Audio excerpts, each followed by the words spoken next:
ಹಲ್ವಾ ಮಾಡೋದಿಕ್ಕೆ ಫಸ್ಟ್ ನಾನಿಲ್ಲಿ ತುಪ್ಪ ಹಾಕ್ತಾ ಇದ್ದೀನಿ. ನೋಡಿ, ತುಪ್ಪ ಹಾಕ್ತಾ ಇದ್ದೀನಿ. ತುಪ್ಪ ಬಿಸಿ ಆಗ್ಬೇಕು.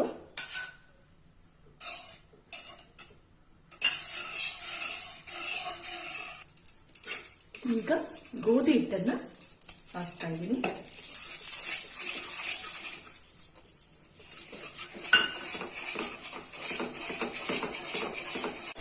ಇದು ಸ್ವಲ್ಪ ತುಪ್ಪದಲ್ಲಿ ಫ್ರೈ ಆಗಬೇಕು ಚೆನ್ನಾಗಿ. ಒಂದು 5 ನಿಮಿಷ ಫ್ರೈ ಆದ್ರೆ ಸಾಕು.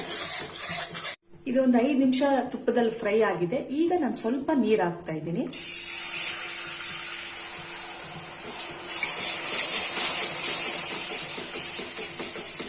ಸ್ವಲ್ಪ ಹಾಕಬೇಕು, ನೋಡಿ ನೋಡಿ ಹಾಕಬೇಕು. ಈಗ ನಾನು ಇನ್ನೊಂದು ಸ್ವಲ್ಪ ನೀರನ್ನು ಹಾಕ್ತೀನಿ.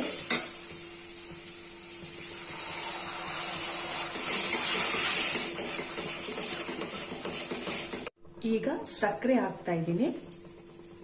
ಸ್ವೀಟ್ ನೋಡಿ ಹಾಕ್ಬೇಕು. ನಾನು ಸ್ವಲ್ಪ ಹಾಕಿ ಸ್ವಲ್ಪ ಎತ್ತಿಡ್ತಿದ್ದೀನಿ.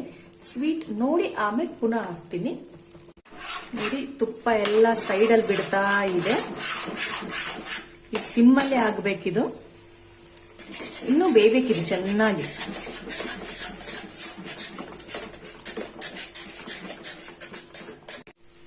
ಈಗ ನಾನು 1 ಸ್ಪೂನ್ ಮಿಲ್ಕ್ ಪೌಡರ್ ಹಾಕ್ತಾ ಇದ್ದೀನಿ. ಚೆನ್ನಾಗಿ ಮಿಕ್ಸ್ ಮಾಡಿ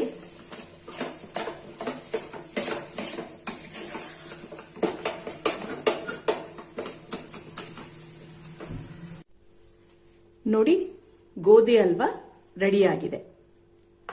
ನಾನು ಏಲಕ್ಕಿ ಪೌಡರ್ ಕೂಡ ಇದಕ್ಕೆ ಮಿಕ್ಸ್ ಮಾಡಿದ್ದೆ, ಬಟ್ ವಿಡಿಯೋ ಮಾಡಲಿಲ್ಲ. ಏಲಕ್ಕಿ ಪೌಡರ್ನು ಕೂಡ ಮಿಕ್ಸ್ ಮಾಡಬೇಕು ಇದಕ್ಕೆ.